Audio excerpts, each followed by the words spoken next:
Harold Finch was 71, retired, and careful with his phone. Then one evening, a message arrived that knew what he had eaten for lunch, alone at his kitchen table. It knew his daughter's name. It knew he was waiting for a pension deposit. The sender wanted him to click a link right now to protect his account. Harold did not click. He set the phone down, screen facing up, and watched the screen glow with a second message he did not open. Something had seen through his walls, and it was still watching. Harold Finch poured his third cup of coffee at 2:47 in the afternoon. His kitchen in the small house outside Cleveland held the same light it always did in October, thin and yellow through the lace curtains his wife had chosen before she passed. He was 71, widowed, living on a fixed income from 34 years at the municipal water department. His daughter, Margaret, called every Sunday. His grandson sent pictures of soccer games that Harold printed and kept in a shoebox. The phone buzzed on the table. Not Margaret's Sunday tone, not the pharmacy's refill reminder. A number he did not recognize, with no name attached. The message read, "Harold, your pension deposit is delayed. Confirm your account now to avoid suspension. We noticed unusual activity. Your lunch today was tuna on wheat. Click to secure your funds immediately." Harold set the coffee down. The tuna had been his own preparation, eaten alone at this same table. No photograph, no conversation, no witness. The bread was the last of a loaf he had bought 3 days prior at the corner store where he paid cash. He read the message again. The urgency pressed against him. Now, immediately, avoid suspension. His chest tightened, not with fear of lost money, but with the impossible weight of being seen. Someone had watched him butter that bread. Someone had noted the time of his solitary meal. Harold did not click the link. He had never clicked a link from a stranger, not in 15 years of cautious computer use at the library. But this was different. This was not a prince offering gold. This was a voice that had stood in his kitchen without a body. He turned the phone over, screen down, then turned it back up. The glow pulsed once with a second notification he did not open. He walked to the window and looked at his driveway, his mailbox, the neighbor's hedge where sparrows argued. Everything appeared ordinary. Everything was ordinary, except the phone on his table, which now contained a witness he had not invited. Harold sat back down. He picked up a pen and wrote on the back of an envelope, "Tuna, 12:15, alone." He underlined the last word twice. Then he folded the envelope and placed it in his shirt pocket, next to the photograph of his grandson in a green jersey. The phone remained face up, silent now, but he did not trust the silence. He would not sleep well that night, and he knew it. The next morning, Harold woke to frost on the window and the phone still glowing on the kitchen table where he had left it. The battery had drained to 12%, but the screen showed 2 more unread notifications. He did not open them over coffee. He waited until full daylight, until the neighbor's dog had barked its morning routine, until his own hands felt steady enough to hold the device like evidence rather than conversation. The first new message was a photograph. His own front door, taken from the street, the angle low as if from a passing car or a kneeling position. The timestamp read 6:23 that morning, before he had risen. Below it, "Your daughter is worried. She tried to reach you. Click to hear her voice." Harold felt the familiar cold spread from his chest to his fingertips. Margaret had not called. He knew this because he had spoken with her the previous evening, a brief conversation about her son's fever, about whether to keep him home from school. She had sounded tired but not worried about him. She had not mentioned trying to reach him again. He set the phone down and used his landline, the number he had kept for emergencies and habit, to call Margaret directly. She answered on the third ring, her voice thick with sleep and concern. "Dad, is everything okay?" Harold explained the messages, reading them slowly, watching his own words turn concrete in the air between them.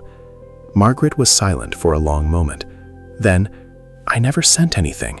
I would never ask you to click a link. You know that, right?" He did know. He had raised her to be careful, to verify, to pause before trusting. The confirmation should have relieved him, but instead it deepened the wrongness. Someone had studied their relationship enough to mimic its shape. After the call, Harold opened his laptop, the old machine he used for email and weather forecasts. He searched for Margaret's name on the social platform his grandson had helped him join 2 years ago. Her profile appeared, familiar photograph, familiar posts about baking and school events. But beside it, another profile, newer, with a photograph taken from her real page but cropped differently. The username added a single extra letter, Margaret_Finch. The posts were empty, the friends list private, but the biography matched her real words exactly. Mother, teacher, trying to keep plants alive. Harold reported the fake profile through the platform's official channel, the button hidden 3 menus deep that his grandson had shown him. He received an automated response. "Thank you. Review may take several days." He closed the laptop and walked to his front door. The morning light fell on the concrete step where the photograph had been taken. No footprints, no cigarette butts, no sign of a stranger's paws. But when he bent to retrieve his mail, a folded paper waited beneath the envelope of grocery coupons. Handwritten, blue ink, block letters. "Your daughter is safe now, but emergencies happen fast. Are you prepared?" Harold held the note in his kitchen, comparing it to the digital messages. The shift from screen to paper felt deliberate, a bridge from the distant to the immediate, from the anonymous to the physical. He photographed the note with his phone, then placed it in a drawer with his important documents, the envelope from yesterday still in his pocket. He would not throw it away. He would not show it to Margaret, not yet, not until he understood what preparation the writer meant and what emergency they planned to invent. The phone buzzed again. He did not look. He made his second cup of coffee and sat with the morning news, reading each headline twice to anchor himself in the ordinary world, where threats announced themselves plainly and did not hide inside knowledge of his lunch. Harold drove to the bank branch he had used for 19 years, the one where they still knew his name without checking the screen. He carried the envelope with his handwritten note, the folded paper from beneath his door, and his phone with the photographs displayed but not unlocked. The morning traffic moved slowly past the strip mall parking lot, and he found a space near the entrance where the security camera pointed directly at his windshield. Inside, the waiting area held 2 chairs occupied by a mother with a toddler and an older man in a cap like his own. Harold took a number and sat where he could see the teller line and the glass doors both. He did not touch his phone. He watched the digital counter climb from 14 to 22, and when his turn came, he stood with the stiffness of a man who had slept poorly. The teller was young, perhaps his grandson's age, with a name tag that read Diane. Harold placed his savings account booklet on the counter, then the envelope, then the handwritten note. "I need to know if anyone has moved money from this account without my permission," he said, "and I need to know if a transfer is waiting for my signature that I did not request." Diane's expression shifted from greeting to attention. She asked him to wait and walked to a desk behind the counter where a woman in a dark blazer sat with a phone pressed to her ear. Harold watched them speak without looking at him, watched the blazer woman glance at his booklet, then at her screen, then back at Diane. The toddler in the waiting area dropped a cracker. Harold did not turn around. Diane returned with the blazer woman, who introduced herself as Mrs. Patterson, branch operations. She asked Harold to follow her to a small room with a door that closed. He carried his envelope and his note. The room held a table, 3 chairs, and a computer that faced away from the window. Mrs. Patterson sat across from him and turned the monitor so he could see. "There is a pending transfer of $2,400 USD from your savings to an external account opened in your name 3 days ago," she said. "It requires a one-time code sent to your phone to complete. The code was requested twice this morning. You did not respond." Harold felt the cold from his chest move down his arms. He had not opened those messages. He had not seen any code. "I did not open anything on my phone since yesterday morning," he said. "Not the new messages, not the links, nothing."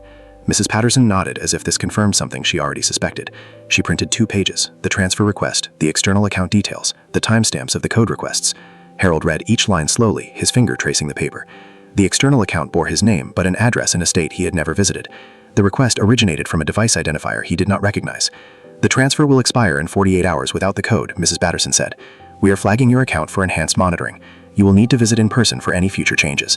Harold asked for copies of everything. She provided them in a folder with the bank's logo, nothing electronic, nothing that required him to click or download. He placed the folder inside his envelope, between his note about tuna and the handwritten warning from his doorstep. He thanked Mrs. Patterson and Diane both, using their names, and walked to his car with the folder pressed against his chest. In the parking lot, he sat with the engine off and read the printed pages again. The timestamps matched the morning when the photograph of his door arrived, the morning when he had not yet risen. Someone had requested the transfer while he slept, had sent the code while he stood at his window watching sparrows. He had stopped them by doing nothing, by refusing the urgency, by letting the messages glow unread on his table. Harold's neighbor, Eleanor Voss, was 74, a retired court clerk who had moved to the house next door after her husband's death 6 years prior. She understood paperwork the way Harold understood water pressure and pipe fittings, as a system that revealed truth when examined slowly. He found her in her garden, cutting back the last of the October roses, and he waited at the property line until she noticed him. She invited him to her kitchen, where a table held a typewriter, a stack of file folders, and a rotary phone she kept for reliability. Harold spread his envelope open, the tuna note, the doorstep warning, the bank documents, his new receipt. Eleanor read each page without speaking, her lips moving slightly, her finger tracing the timestamps as his had done. "They bridged from screen to paper deliberately," she said. "That is escalation. That is a pattern." She opened a drawer and removed a folder of her own, labeled with the month and year. Inside, clippings from the local newspaper about data breaches, printed warnings from the county's senior services office, a letter she had received 2 years prior with her own maiden name misspelled in a way no legitimate sender would use. She had kept everything, organized by date, cross-referenced by method. "We will make a single report," she said, "not scattered, not emotional.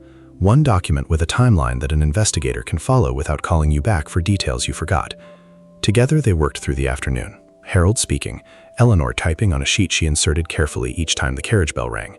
She wrote the date of the first message, the exact wording, the fact that he had not clicked. She wrote the date of the fake profile, the extra letter in Margaret's name, the platform's automated response. She wrote the date of the doorstep photograph, the time of the handwritten note, the fact that he had photographed it but not discarded it. She wrote the bank visit, the pending transfer, the stopped code, the 48-hour expiration. At 4 o'clock, she called the county's fraud reporting line on her rotary phone, the number printed on the back of a senior services pamphlet she had kept for 3 years. She spoke to a representative named Mr. Henderson, read the timeline slowly, answered his questions with Harold's words beside her. She did not hand the phone to Harold. She did not let him speak directly to the authority, did not let him be persuaded into urgency or into providing information the report had not already covered. Mr. Henderson provided a case reference number. Eleanor wrote it on the report in red ink, then made a second copy on her kitchen counter while Harold watched the typewriter key strike with mechanical certainty. She placed the original in her own file drawer, the copy in Harold's envelope, and the case number on a card she slid into his shirt pocket next to his grandson's photograph. "You have done what you can do today," she said. "The rest is waiting, and waiting is not nothing. Waiting is the work now." Harold walked home through the gap in the hedge that had existed since before either of them moved in. His kitchen held the same yellow light, the same lace curtains, the same phone on the table where he had left it, now plugged into its charger with the screen dark. He placed the envelope in the drawer with his important documents, the case number card visible on top. He sat with his third cup of coffee at 2:47, the same time as the first message 2 days before, and he watched the phone remain silent. The transfer would expire without him, the case number would wait in a file, the fake profile would persist or be removed by someone else's decision. He had not solved the intrusion, he had not identified the watcher, but he had built a record that existed outside their narrative, on paper, in a neighbor's drawer. 3 days after the bank visit, Harold woke to frost again and the phone still dark on his kitchen table. The 48 hours had passed. The transfer had expired as Mrs. Patterson had promised. He did not check to confirm. He made his coffee and sat at 2:47, the time the first message had arrived, and he watched the phone remain silent. Margaret called that Sunday, as always. They spoke of her son's recovered health, of the soccer game he had played in damp grass, of whether Harold would visit for Thanksgiving. She did not mention the fake profile, and Harold did not tell her about the case number in Eleanor's drawer, the note still folded in his important documents drawer, the envelope with its growing chronology of paper. Some protections were kept by holding them quietly. On Monday morning, Harold walked to the corner store for bread, paying cash as always. The clerk, a young woman whose name he had never learned, counted his change without hurry. The bread was fresh, the crust still warm from the oven and back. He carried it home past the library, past the strip mall where the security camera had recorded his windshield, past the hedge where sparrows still argued. Eleanor met him at the property line, a file folder in her hand. "The fake profile was removed," she said. "I checked this morning. No explanation, no notification to you, but it is gone." Harold nodded. The removal was not victory. It was simply the system functioning, slowly, without his participation. He had not needed to watch, to refresh, to demand. He had needed only to report through the proper channel, and then to wait, as Eleanor had said, and waiting was not nothing. He spent the afternoon in his kitchen, the phone plugged in but face down on the table. He wrote on a fresh envelope, "November, transfer expired, profile removed, case number active, bread warm, Margaret well." He underlined each phrase once, evenly, without urgency. Then he placed the envelope in his drawer, on top of the others, and closed it. The evening light came thin and yellow through the lace curtains. Harold sat with his coffee and the newspaper, reading each headline twice. The phone stayed silent. The room held the same ordinary warmth it had held before the messages arrived, before the photograph of his door, before the handwritten note that had bridged digital threat to physical presence. He had not solved the larger intrusion. He had not identified the watcher, nor the breach that had fed his routines to strangers. But he had built a record, verified his accounts, reported through official channels, and returned to his own rhythms without letting urgency reshape them. He picked up the pen once more and added a final line to the day's envelope. Still here, still careful, still ordinary.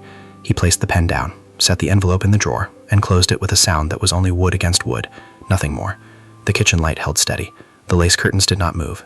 The phone remained face down, charged, present but not demanding, and Harold Finch sat in his chair with the morning's bread still faintly warm on the counter, knowing that tomorrow he would buy another loaf, pay cash again, and walk the same route past the same hedge, carrying his own ordinary life forward one deliberate step at a time.